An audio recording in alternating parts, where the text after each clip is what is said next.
Hi everyone, Scott Silknutter here from ROS Therapy Systems. At ROS, we focus on quality of life for caregivers and their loved ones. Today we're going to be talking about communicating and motivating for success, specifically environmental barriers and communicating with someone with Alzheimer's.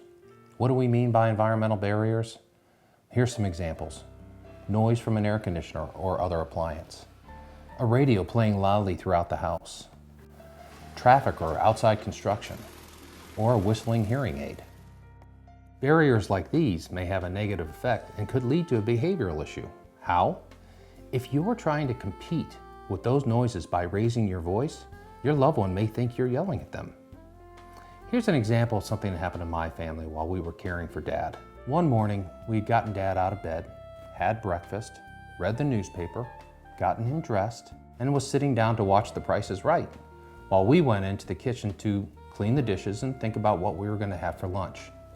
Just then the doorbell rang. The dog started barking, and Dad turned the volume up on the TV because of all the commotion. As I was walking through the room, I looked over at Dad and said, "Hey, we're going to have turkey sandwiches for lunch."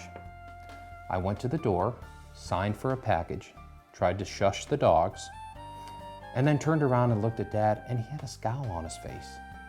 I walked over to see what was wrong, and he was giving me the silent treatment. After about an hour, he finally came out and said, "Why were you yelling at me?" Now remember, when I walked through the room, I was competing with barking dogs, a TV, and a doorbell.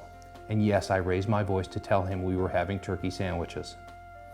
A better approach would have been for me to go to the door, sign for a package, take care of the dog's needs, and walk back into the room during a commercial, turn the volume down, look Dad square in the eye, and say, "We're having turkey sandwiches for lunch."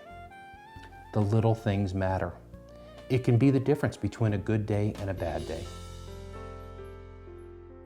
Please know that you're not alone in this fight. We understand and have been there. For more information, see the Activities for the Family Caregiver Alzheimer's book from ROS Therapy Systems